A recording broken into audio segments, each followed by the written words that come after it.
2014 में राजद सुप्रीमो लालू यादव ने पप्पू यादव को टिकट देकर मधेपुरा लोकसभा का सांसद बनवाया था, लेकिन पप्पू यादव ने एनडीए से मिलकर बिहार विधानसभा के सीटों पर अपना उम्मीदवार खड़ा कर दिया था। पप्पू यादव एनडीए के लोग हैं। उक्त बातें रजत लोकसभा प्रभारी सह मीनापुर विधायक राजीव कुमार उर्फ मुन्ना यादव ने कस्बा के नवीन नगर स्थित युवा रजत के जिला कार्यालय में आयोजित प्रेस कॉन्फ्रेंस में कही। इस मौके पर युवा रजत के प्रदेश अध्यक्ष राजेश यादव, युवा रजत जिला अध्यक्ष नवीन यादव सहित सैकड़ों युवा रजत के कार्यकर्ता मौजूद रहे। पप्पू यादव का एक न्यूज इंटरव्यू का हवाला देते हुए उन्होंने कहा कि पप्पू यादव खुद भी ये स्वीकार कर चुके हैं कि वह आरएसएस व भाजपा के साथ खड़े हैं। बिहार के साथ साथ पूर्णिया की जनता समझ चुकी है कि इसलिए पिछड़ा, दलित, आगरा महिला, सभी पिछड़ा वर्ग की बेटी बीमा भारती के साथ खड़ी है। उन्होंने कहा कि नेता प्रतिपक्ष तेजस्वी यादव खुद बीमा भारती के प्रचार प्रसार में आ रहे हैं। 19 अप्रैल को तेजस्वी यादव जानकी नगर में जनसभा करेंगे, जबकि 20 अप्रैल को श्रीनगर में चुनावी सभा को संबोधित करेंगे। तेजस्वी के पूर्णिया आने से एमवाई व पिछड़ा अति पिछड़ा समाज के मतदाता ही नहीं बल्कि बड़ी संख्या में महिलाएं व स्वर्ण भी तेजस्वी के साथ खड़े नजर आएंगे। 17 महीने के कार्यकाल में वह सारे काम कर दिए जो किसी सरकार में संभव नहीं था। उन्होंने कहा कि रजत प्रत्याशी बीमा भारती जिस वर्ग से आती हैं, पूर्णिया में उनके मतदाताओं की संख्या 3 लाख लगभग है। रजत प्रत्याशी बीमा भारती के जीत का दावा करते हुए कहा कि बीमा भारती का किसी से टक्कर नहीं है और ना ही लड़ाई है, वह एक तरफा जीत रही है। इस दौरान उन्होंने एनडीए प्रत्याशी पर भी जमकर हमला बोला। पूर्णिया जिला से मोहम्मद आसिफ की खास रिपोर्ट।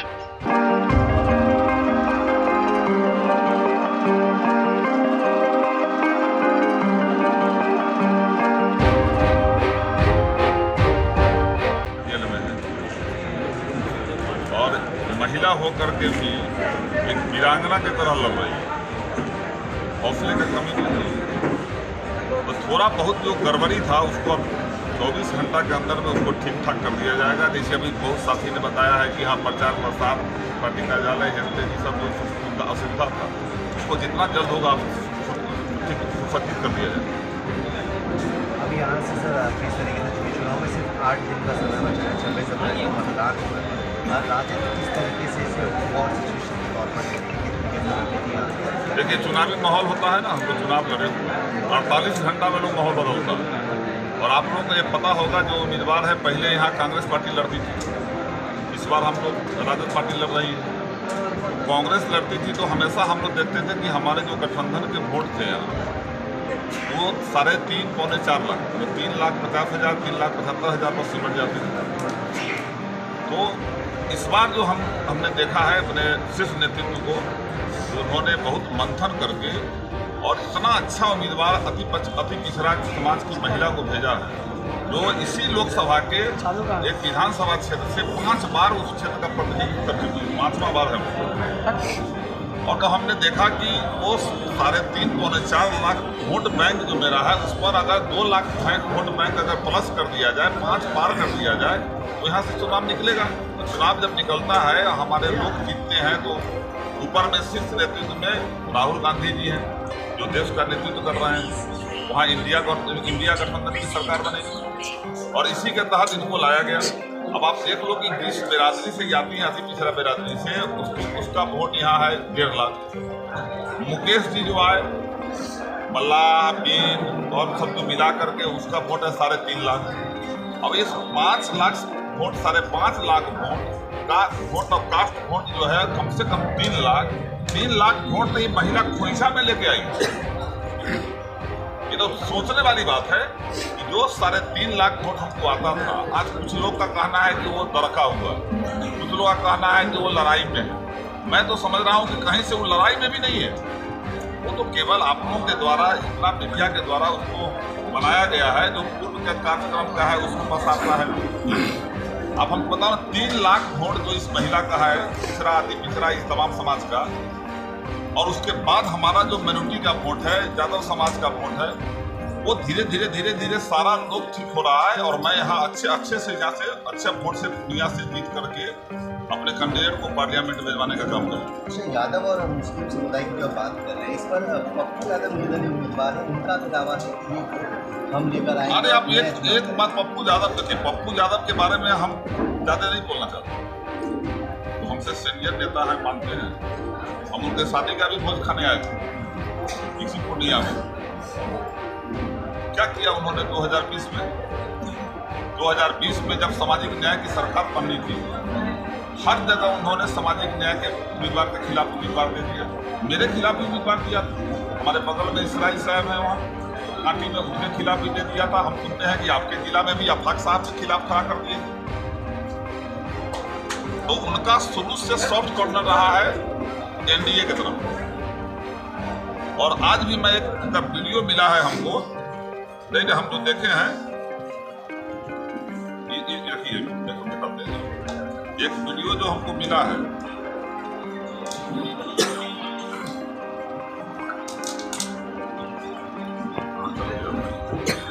हाँ यही आप इसे देखें। इस वीडियो में उन्होंने स्पष्ट कहा है बीजेपी मेरे पास है।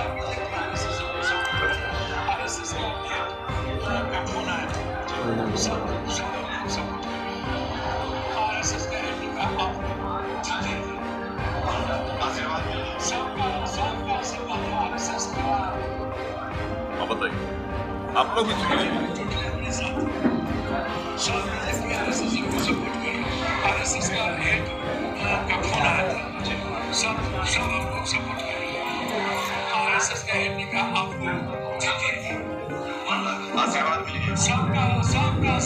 अब ऐसी परिस्थिति में आप ये समझ सकते हैं कि भारतीय जनता पार्टी ने एक षड्यंत्र रचा है और उस षड्यंत्र के तहत इनको उम्मीदवार बनाया। ये राजद में जाते हैं लालू जी से मिलने, लालू जी को कहते हैं कि हमको कांग्रेस में मिलवा दीजिए, लालू जी कांग्रेस में भेज देते हैं, इनको मधेपुरा दे रहे हैं। तो मधेपुरा और सुपौल कहीं से लड़ू, क्योंकि ये सीट हमारा निकलता, अति पिछड़ा समाज का सीट हमारे साथ होता, मधेपुरा भी निकलता, सुपौल भी निकलता, सारा सीट निकलता। अब यहाँ ये स्थिति हो गई कि इनको तो षड्यंत्र था, कांग्रेस में भी गए, सदस्यता भी ग्रहण नहीं किया, पार्टी का विलय कर दिए, और वो कह दिए कि पार्टी का विलय कर दिया लेकिन सदस्यता ग्रहण नहीं किया। पूछिए आप उनसे जाकर के कि आपने कांग्रेस पार्टी का सदस्यता ग्रहण किया? सदस्यता भी ग्रहण नहीं किया और आ करके यहाँ निर्दलीय चुनाव लड़ गए। और हर आदमी टारगेट, जो टारगेट बीजेपी का वही टारगेट पप्पू जी का। बीजेपी भी गाली देती है लालू यादव को, पप्पू जी भी गाली देते हैं लालू परिवार को, मेरे फाते हो गया, मेरे फातो हो गया।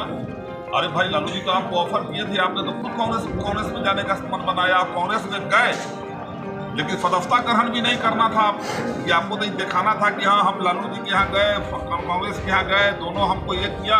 अब पूर्णिया के लोग को जो है भावुक बना करके दिग्भ्रमित करना, एक षड्यंत्र था इनका। पूर्णिया की जनता आप समझ रही है। और एक वीडियो जब मैं देखा हूँ जिसमें स्पष्ट कहते हैं कि हमको आरएसएस प्रमुख से बात हो गई है, उनका आशीर्वाद प्राप्त है, भारतीय जनता पार्टी का हमको आशीर्वाद प्राप्त है। और यहाँ भी जब प्रधानमंत्री जी आए उससे पहले उन्होंने कहा था कि हम प्रधानमंत्री का पूर्णिया की धरती पर स्वागत करते हैं। तो अब इससे ज़्यादा कहने की जरूरत लोगों को नहीं है। और 1999 में इस समय निर्दलीय सांसद बने थे और इसी पूर्णिया की धरती ने इनको निर्दलीय सांसद बनाया था। ये किसको सपोर्ट किए? भारतीय जनता पार्टी को सपोर्ट करके अटल बिहारी वाजपेयी की सरकार को सपोर्ट किए।